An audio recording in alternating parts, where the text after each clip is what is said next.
Growing up as the youngest in the Morrison family meant I lived under a shadow that stretched longer than I could ever escape.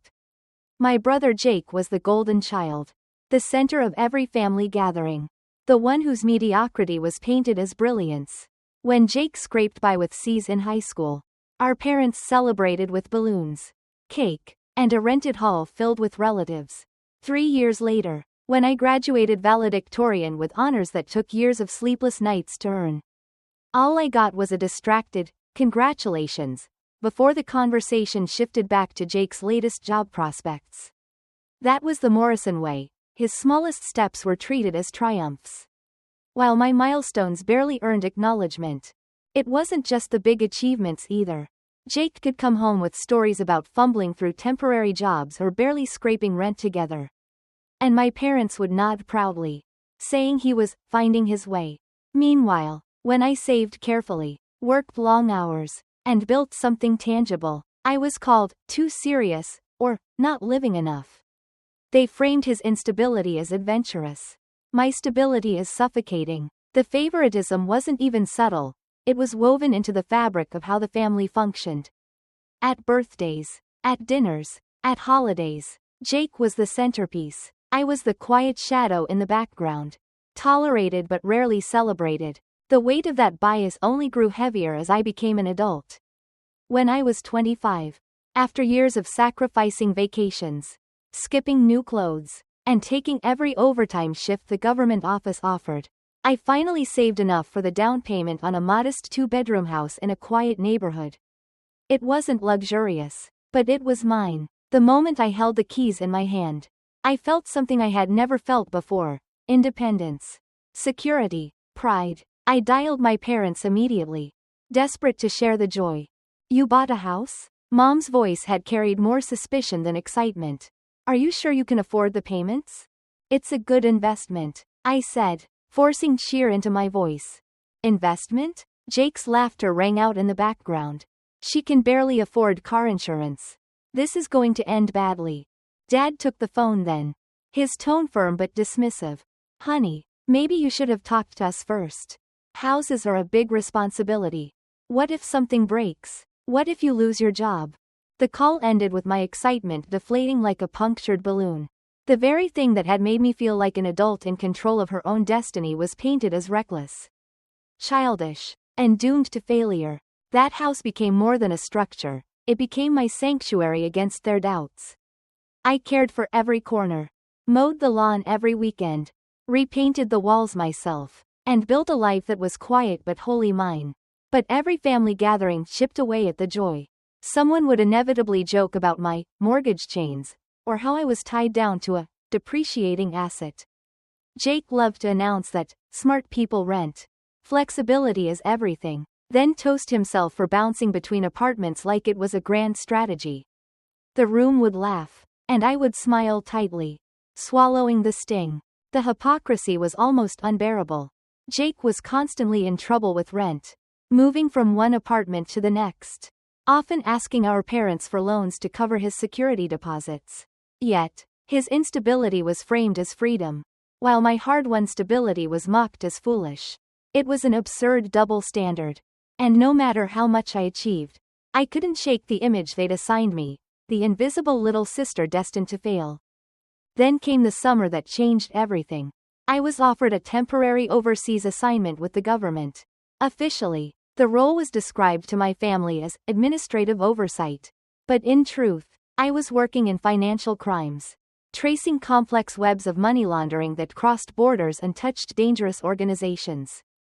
It was high pressure, classified, and one of the most important opportunities of my career. Before I left, I made meticulous arrangements for the house. Automatic utility payments, lawn care on a fixed schedule, a state-of-the-art security system installed in every corner. I even gave my parents a spare key, but only for genuine emergencies like a burst pipe or break-in. "This is just in case something catastrophic happens," I'd explained. "Otherwise, the house should take care of itself." Jake had smirked. "Look at her, preparing for her little house like it's some historic landmark. It's just a basic suburban home, Sarah. A basic home she can't really afford," Mom added with a sigh. I bit my tongue. I'd learned long ago that arguing never changed their perspective. I simply handed over the key, reminded them again it was only for emergencies, and boarded my flight with my head held high. My time overseas was grueling. 12-hour days blurred into one another as I and my colleagues unraveled schemes designed to funnel millions across shell companies and offshore accounts. The stress was immense, but it came with a deep sense of purpose. I wasn't just crunching numbers, I was helping dismantle networks that funded terrorism and organized crime. Communication home was limited, heavily monitored, and brief. On rare calls, Jake would joke, "House is still standing. No disasters yet." My parents would assure me everything was fine. And I believed them. I had to. The truth, of course, was very different. While I was across the ocean, buried in spreadsheets that concealed international corruption, Jake was watching my house. He noted how I never came back. How neighbors whispered about not seeing me for months. How mail seemed to pile up no matter how carefully I'd arranged forwarding. In his mind, it was confirmation of what he had always believed. Sarah was in over her head. Drowning in responsibilities she couldn't manage. Too stubborn to ask for help. That belief, twisted, poisonous, but sincere, was the spark that lit the fire of betrayal I never saw coming. The months I spent overseas were some of the most demanding of my life. My official title was vague enough to keep family questions at bay, administrative oversight, but the truth was far sharper.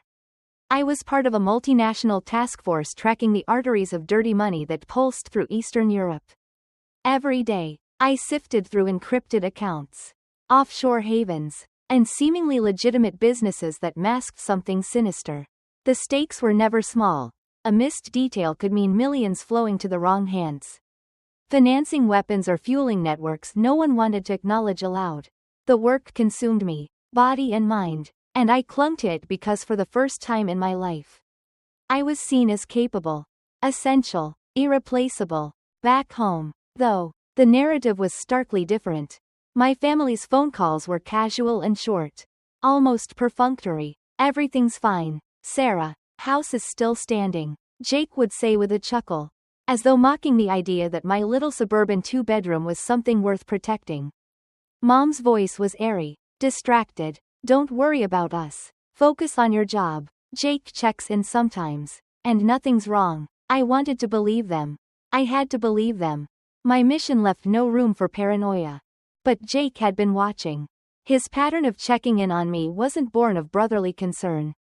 It was the gaze of someone searching for cracks. Confirmation that his long-held judgment of me as irresponsible was finally correct.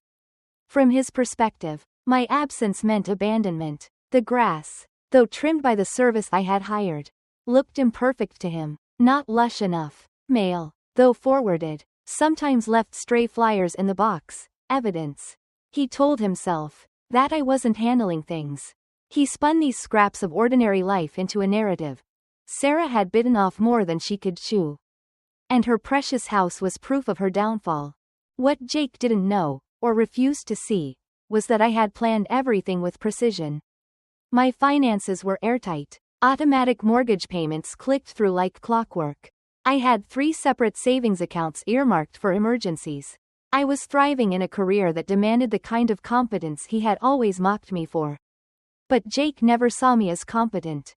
He saw me as the afterthought, the younger sibling who couldn't possibly outpace him. And so, when I disappeared overseas, his certainty grew that I was failing silently and needed him to swoop in. I still remember one late night in Bucharest, eyes burning from hours of tracing shell company transfers, when my supervisor, Agent Martinez, handed me a cup of bitter coffee and asked how my family was doing. "They're fine," I said, smiling weakly. "They always are." He gave me a knowing look but didn't press further. In our line of work, family complications weren't unusual. We all carried secrets from the people we loved, believing distance equaled safety. By the time my assignment was supposed to end in March, the work had tightened around us like a vice. A breakthrough in one case meant I was asked to extend my stay another month. I sent my family a brief message through approved channels, letting them know I wouldn't be back as soon as planned. "Take all the time you need." Dad wrote back, "We're managing everything here. The words should have comforted me. But instead, they felt oddly final, as if you were closing a chapter I hadn't realized was ending. Meanwhile, Jake's internal narrative reached its climax. He convinced himself that my extended absence was evidence I was drowning, probably months behind on payments. Too ashamed to admit it, he began checking in more frequently, driving past the house, speaking to neighbors, and piecing together a story only he believed. Neighbors mentioned they hadn't seen me in months. The lawn, while trimmed, didn't look cared for to him. He even claimed he saw foreclosure notices peeking from the mailbox. Though I had long since rerouted all important mail to a secure federal facility. In his mind, the pieces fit together perfectly. Sarah had bought a house she couldn't manage. Sarah had vanished overseas because she couldn't face the failure. And Jake, responsible, older, heroic Jake, was the only one who could step in to fix it before it spiraled out of control. What he did next crossed a line no sibling should ever cross. He began researching how to sell a house that wasn't his. He discovered how power of attorney documents worked. He practiced my signature over and over, scribbling it on scrap paper until it mirrored mine with frightening accuracy. He called numbers he found online, pretending to be my concerned brother, spinning tales about his sister who had gone silent.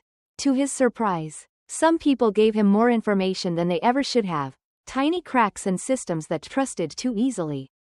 Those fragments of information emboldened him. While I was briefing international law enforcement on money laundering techniques, Jake was briefing himself on how to take over my life. While I was tracing millions across borders, he was tracing lines of ink across forged documents. He had convinced himself of his righteousness so thoroughly that by the time he forged the first signature, he likely believed he was saving me. I had no idea any of this was happening until the final week of my assignment. Martinez pulled me aside, his face grim. He carried a classified report with my name stamped in bold across the top. "We've got an unusual situation," he said carefully. My pulse quickened. "What kind of situation?" "There's been activity at your registered address. Property transaction flagged as suspicious. It might be nothing, but given your clearance level, we have to treat it as a potential threat." The words hit me harder than any case file ever had. Property transaction. My house. My sanctuary. The one place I believed untouchable. "That's impossible," I whispered. "I own that house. There's no transaction. That's why it's flagged," Martinez said. "Real estate fraud is sometimes used to compromise federal employees. We're investigating it as a security threat until proven otherwise." The flight home was agony. Every mile closer felt like another layer of dread wrapping tighter around me. I couldn't call anyone, couldn't demand answers. I only knew that the foundation I had built brick by brick, the one thing that had kept me standing against years of dismissal, was under siege. By the time the plane touched down, I was shaking. I drove straight from the airport to my neighborhood, heart pounding with every turn.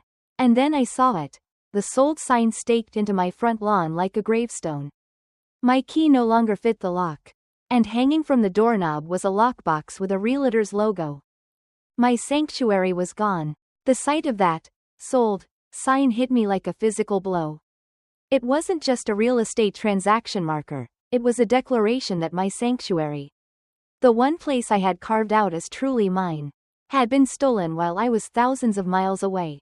My legs felt unsteady as I stepped out of the car, staring at the lockbox on the door that no longer opened for me.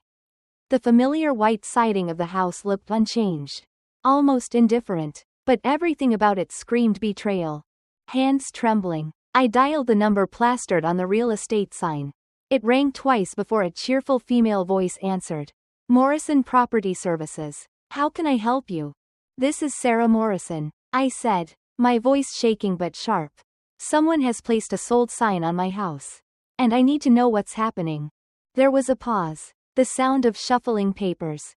"Oh, you must be the sister. Jake told us you might call. He explained you'd been struggling with payments and finally agreed to let him handle the sale. Congratulations on getting out from under that mortgage." The world tilted under my feet. "Jake Morrison is my brother," I hissed. "He doesn't own this house." "I do, ma'am," the woman said firmly. I have the paperwork right here. Jake Morrison presented power of attorney documents and a deed showing his ownership. The sale closed last week. You should already have received a deposit. I hung up before she could say more. Bile rising in my throat. My brother. My own blood. He had taken everything I had worked for and sold it out from under me. With shaking hands, I dialed my parents' number. Mom answered, her voice bright. Sarah, you're back. How was your trip? Where's Jake? I demanded. He's here. We're actually having a little celebration dinner. Jake made such a smart business decision and we're so proud of him. Put him on the phone. Now. A moment later, Jake's smug voice slid through the line. Hey, sis. Welcome back to reality. What did you do to my house? I solved your problem, he said smoothly, as if talking to a child. You were gone for months. Probably behind on payments. I found a buyer, handled the paperwork, and got you out of that financial mess. You should be thanking me. That wasn't your house to sell. Dad's voice chimed in, speakerphone engaged. Sarah, honey, Jake showed us the documents. You were 3 months behind on payments. The bank was preparing foreclosure. He saved your credit. I nearly dropped the phone. That's impossible. I set up automatic payments. I haven't missed one in 3 years. The bank records don't lie. Jake said smugly. Look, I know this is embarrassing. But I handled it quietly. The buyer took over the debt and even paid you $15 to walk away. Where's my $15? I deposited it into your account, minus the expenses I covered. But that's not the point. The point is you're free now. No more payments you couldn't handle. The sheer audacity made my vision blur with fury. Jake, listen to me very carefully. I never missed a payment. I never gave you permission to sell my house. And I never signed any power of attorney. Sarah, Mom interrupted gently. We saw your signature on the documents. Maybe the stress of your job overseas made you forget. My stomach dropped. That's when it clicked. Jake had forged my signature. He'd always been good at copying handwriting. He used to fake Dad's signature on his high school report cards. This time, he'd used that skill to dismantle my life. But what Jake didn't understand, what none of them understood, was that my house wasn't just a personal asset. Because of my federal clearance, my residence had been registered and monitored. Any unauthorized transaction triggered automatic federal review. What Jake had done wasn't just fraud, it was a federal crime. I need to come over, I said quietly. We need to discuss this in person. Dad's voice warmed instantly. Of course, sweetheart. Come celebrate with us. Jake's already planning to invest your portion in his new business venture. I ended the call and gripped the steering wheel until my knuckles went white. Every nerve in my body screamed with betrayal. But a colder calculation was beginning to take over. My family didn't see me as capable. They saw Jake as the savior. And they had bought his story so completely that they were celebrating him for robbing me blind. When I pulled into my parents' driveway an hour later, the scene was surreal. Balloons floated from the porch railings. A banner stretched across the fireplace that read, "Congratulations, Jake." The living room buzzed with laughter, the clink of glasses, and the smug voice of my brother holding court in Dad's recliner. And the best part, Jake was saying, is that she doesn't have to worry about property taxes or maintenance anymore. I basically gave her freedom. There she is. Mom rushed forward to hug me, her face glowing with pride. For Jake. We're so proud of him for looking out for you. I looked around the room. At the people who were supposed to know me better than anyone. Their smiles were genuine, their pride real, but directed entirely at my brother. They believed him. They truly believed I had failed and he had saved me. I sat down slowly, eyes never leaving Jake. Tell me exactly what happened, I said, my voice calm though my heart hammered. Jake grinned like a man recounting a heroic tale. It's simple. You never came back. Neighbors said the place looked abandoned. So I did some digging. Called the mortgage company. They told me you were 3 months behind. Foreclosure had already started. I couldn't let you ruin yourself. So I stepped in. How did you get the legal right to sell? I asked. He pulled a folder from the coffee table. Thick with documents. Power of attorney. Lucky thing you signed it before you left. Said it was in case of emergencies. Don't you remember? I stared at the page he thrust at me. The signature at the bottom looked exactly like mine, so perfect it made my skin crawl. He'd forged it. He had copied me down to the curve of the last letter. Around the room, my family nodded sympathetically. To them, I looked overwhelmed, stressed, forgetful. To them, Jake looked like a hero. Jake leaned back with a smirk. Sold it for 300 grand. Found the buyers myself. Saved you thousands in commission. You should be thanking me. Sarah. Applause erupted around the room. Finally making smart decisions. Mom cheered. I smiled faintly, though every muscle in my body screamed with rage. My phone buzzed in my pocket. A secure message. Agent Martinez. Need immediate debrief. Federal crime reported at your address. Are you secure? I slipped the phone back into my pocket. My expression unchanged. My brother thought he had stolen my house. He had no idea he had just committed a federal crime with national security implications. And this celebration was about to end in a way no one in that room expected. The noise of celebration swirled around me like a cruel joke. My family clinked glasses. Plates rattled with food. Laughter filled the room, and in the middle of it all, Jake grinned like a conquering hero. He believed he had rewritten my story. Sarah, the struggling little sister who had finally been rescued by her older brother's wisdom. I sat silently, studying him, studying them, while my phone burned in my pocket with the secure message I couldn't ignore. Tell me more about these buyers, I said casually, as though humoring him. Jake puffed up. David and Michelle Parker, sweet couple, mid-20s, excited to start their life. Honestly, Sarah, they're perfect for your old place. They'll take better care of it than you ever could. My jaw tightened, but I forced a nod. He didn't realize he had just given me exactly what I needed, names. My phone buzzed again, this time from an unknown number. I excused myself and slipped into the kitchen, my heart pounding as I answered. Hello? This is James Wheeler, Wheeler and Associates law firm. We represented the Parker family in the purchase of your property. Why are FBI agents in my office right now with a warrant for every closing document? His voice was panicked, bordering on hysteria. Cold clarity washed over me. Because, Mr. Wheeler, the sale of my home was fraudulent. My brother forged my signature, faked power of attorney, and illegally transferred federally registered property. The FBI treats that as a national security breach. There was a stunned silence. Then the shuffle of frantic papers. We accepted the documents in good faith. The signatures matched. We never. Mr. Wheeler, listen carefully. Your clients are victims of fraud. They need to cooperate with investigators. Their money will be recovered through federal victim restitution. But for now, everything about this sale is evidence in a federal case.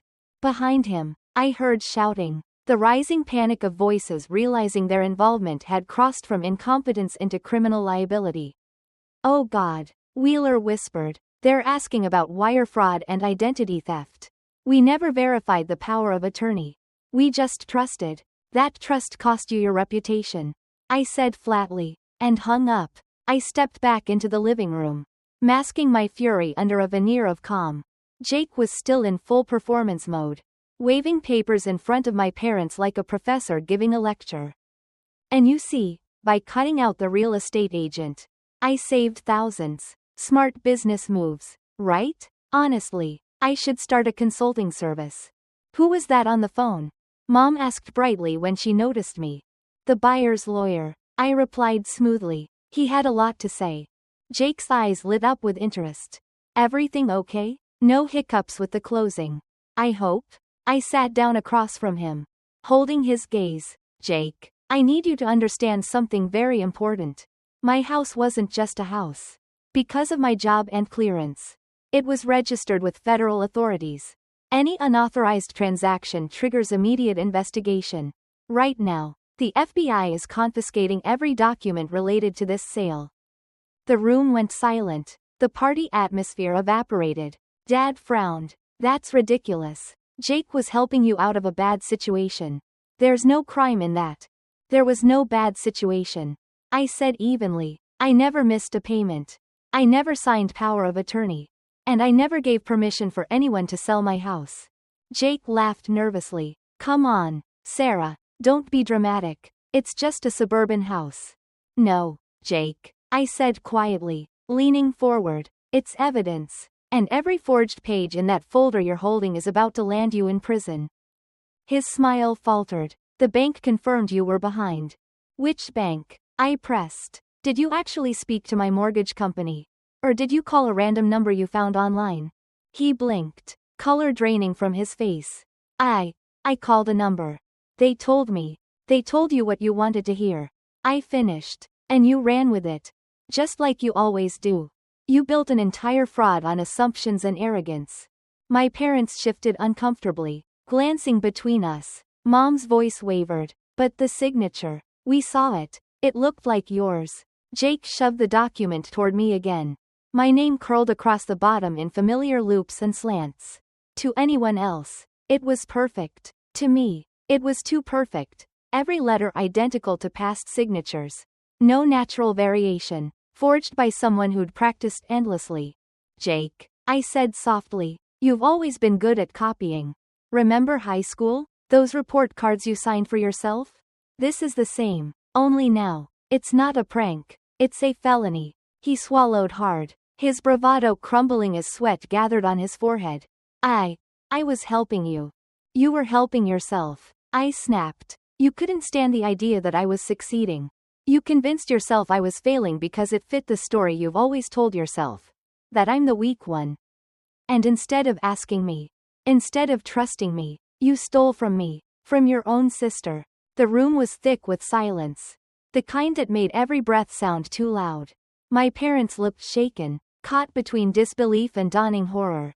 My phone buzzed again. Another secure message. Federal agents en route.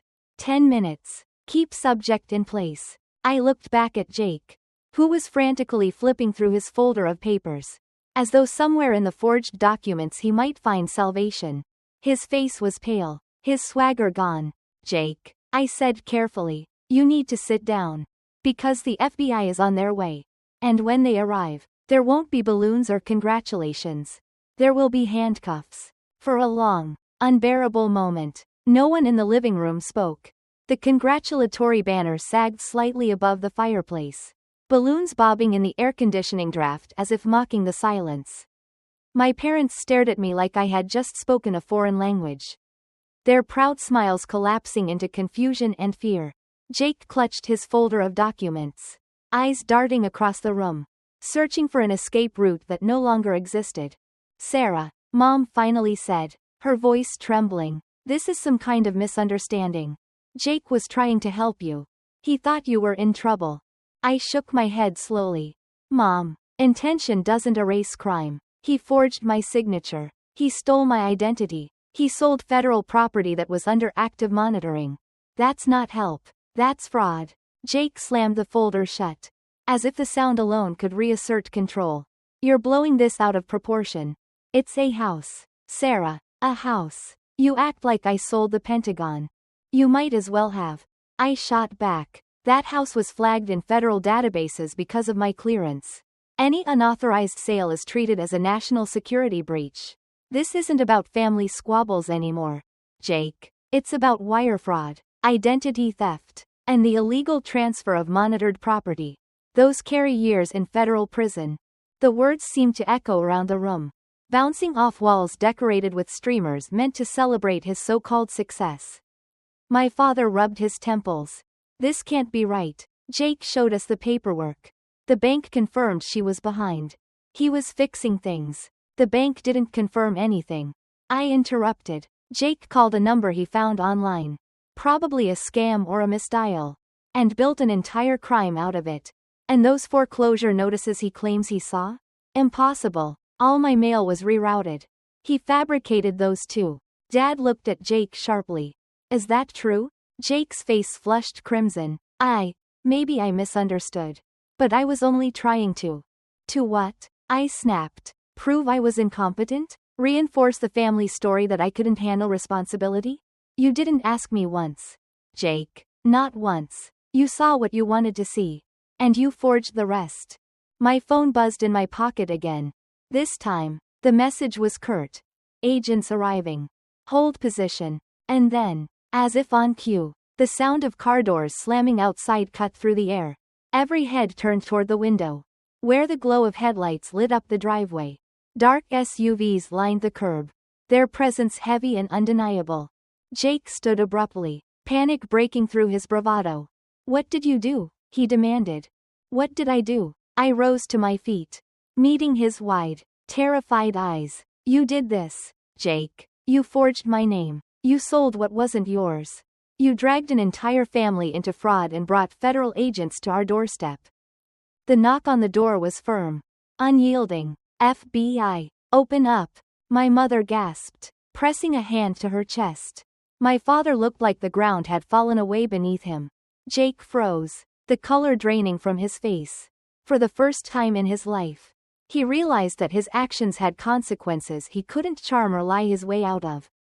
I walked to the door and opened it. 4 agents stepped inside, badges displayed, their presence filling the space with a gravity no one could ignore. At their head was Agent Martinez, his expression professional but familiar. "Agent Morrison," he greeted me formally. "Is this the subject?" I turned back toward my brother, who was trembling now, clutching his folder like a life raft. "This is my brother, Jake Morrison. He's the one who forged the documents and executed the fraudulent sale." Martinez's gaze shifted to Jake. "Jake Morrison, you are under arrest for wire fraud, identity theft, and illegal transfer of federally monitored property." The agents moved swiftly. Jake stammered protests as they took the folder from his hands, securing his wrists in handcuffs that clicked shut with finality. "No, wait. This is insane. I was helping her. I was protecting my sister." "You weren't protecting me," I said softly. "You were destroying me, and you didn't even realize it." Mom rushed forward, tears streaming. "Please. He didn't mean it. He thought he was doing the right thing." Martinez's voice was steady but uncompromising. "Ma'am, your son committed multiple federal felonies.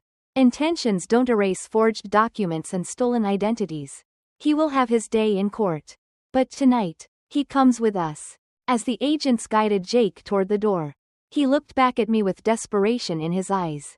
"I was trying to help you, Sarah," he whispered, as if clinging to the only defense he had left. "I know," I replied, "but you never asked if I needed help. You just assumed, and that assumption cost you everything." The door closed behind them, leaving a vacuum of silence in the living room. My parents sat stunned, surrounded by limp balloons and a banner that now looked grotesque in its irony. The "Congratulations, Jake" sign drooped in the still air, an emblem of misplaced pride. "What happens now?" Dad finally asked, his voice hollow. "Now," I said, sinking into a chair, "Jake faces the consequences of his choices. The buyers will get restitution. The lawyers and real estate agents will be investigated. And eventually, I'll get my house back once it's released from evidence. But none of us will ever forget this night." My mother wept quietly, head in her hands. My father stared at the floor, and I sat among the wreckage of a family celebration turned federal crime scene, knowing the party was over in every possible sense of the word. The days that followed felt like moving through a fog. My house, once the symbol of independence I had bled and sacrificed for, was no longer mine to step into. Yellow federal tape stretched across the porch, the lockbox still dangling from the doorknob. Neighbors whispered when they passed, their eyes darting between the "sold" sign still rooted in the lawn and the unmarked SUVs that came and went at all hours. To them, it looked like the Morrison family had been caught in something scandalous, and they weren't wrong. Inside my parents' home, the silence was heavier than any argument we had ever endured. Mom cried at the kitchen table, wringing her hands raw. Dad busied himself with meaningless chores, polishing the same shelf over and over as though a spotless house could erase what had unfolded in the living room. And I sat in the corner, my phone buzzing with updates from Agent Martinez, waiting for the next shoe to drop. Within weeks, the truth unraveled piece by piece. Jake had practiced my signature for months, leaving behind scraps of paper littered with failed attempts. He'd printed foreclosure notices using fake letterheads he downloaded online, convincing himself they looked official enough to pass. He'd manipulated not just documents but people, our parents. The title company. Even the unsuspecting young couple who thought they were stepping into their first home. David and Michelle Parker were heartbroken when federal agents forced them out. Their savings tied up in a nightmare they never saw coming. When I met them face to face during a victim debrief, Michelle's eyes brimmed with tears. "We thought this was our dream home," she whispered. "We never imagined we were buying stolen property." I apologized, though the crime hadn't been mine to commit. Their pain weighed on me as much as my own betrayal. The legal system moved quickly because of the federal security implications. The real estate agent lost her license for failing to verify the documents. The title company was fined heavily and forced to implement stricter protocols. Wheeler, the buyer's lawyer, publicly admitted his firm had accepted the forged papers without proper checks, a professional humiliation that would haunt him for years. And Jake, my brother, was sentenced to 4 years in federal prison. In court, he stood pale and trembling, finally stripped of the arrogance that had always defined him. When the judge asked if he had anything to say before sentencing, he spoke in a voice I barely recognized. "I convinced myself I was saving my sister. But the truth is, I couldn't stand that she was more successful than me. I didn't respect her. I assumed she was failing because I needed her to fail. And I destroyed everything because of it." Those words broke something in me more than the crime itself. Because they were true. During his imprisonment, I rebuilt quietly. After 6 months, once the house was released from evidence, I walked through its familiar rooms again. Everything looked the same, the pale blue walls, the scuffed hardwood floors, but it felt different. Safer. Somehow, federal monitoring had been upgraded. The security system now woven so deeply into the property that any tampering would trigger alarms I didn't even fully understand. My sanctuary had been violated. But in a twisted way. It emerged stronger. The harder part was my family. For months, conversations were stilted and raw. My parents, so blind to their favoritism, finally saw the consequences of their misplaced faith. One night, Dad admitted what I had longed to hear my entire life. "We failed you," he said quietly. "We treated you like you couldn't handle life when you were the only one who truly could. We believed what Jake told us because it was easier than seeing who you really were." Mom wept through the confession, whispering apologies I wasn't sure she even knew how to make. Forgiveness didn't come easily. How could it? Their blindness had been so complete that they'd celebrated the theft of my life's work under a banner of pride. But slowly, with time, the edges of my anger dulled. They were victims too, in their own way, deceived by the son they had idolized. When Jake was released on parole, I agreed to see him once, supervised. In the same living room where the FBI had cuffed him. He looked older, thinner, a shadow of the arrogant brother who once bragged in Dad's recliner. He gazed around the room, his voice quiet. "I really thought I was helping you." "I know you did," I said softly, "but you never asked me if I needed help. You just assumed. You couldn't accept that I was stronger than you imagined. That was your weakness, not mine." He nodded, eyes lowered. "I destroyed everything because I couldn't handle the truth about who you were." We haven't spoken much since. He works warehouse shifts now, living in a halfway house. His credit ruined, his reputation destroyed. The Morrison Golden Boy had fallen, and no one could pretend otherwise. The case itself became something of a legend in federal training. Agent Martinez later told me it was used as a cautionary tale in seminars about family fraud. The file was even given a name, The Helpful Brother. Martinez still sends me Christmas cards every year. Last December, his note read, "Hope your family dynamics are less exciting these days." They are, but it took the destruction of everything I thought I knew about family to get there. Because the real lesson wasn't about fraud or property or even betrayal. It was about blindness, the kind that makes loved ones refuse to see who you really are. For years, my family clung to the idea that I was the quiet failure, incapable of greatness, and when I proved otherwise, they chose to believe the fantasy instead. Jake's crime was just the physical manifestation of that willful blindness. Now, when I sit in my living room, the house I fought to reclaim, the house that survived fraud and federal investigation, I feel both grief and vindication. Grief that it took prison sentences and federal raids for my family to see me. Vindication that, in the end, the truth couldn't be erased. No matter how carefully my brother forged it. The balloons are gone, the banner is gone, but the house still stands. So do I.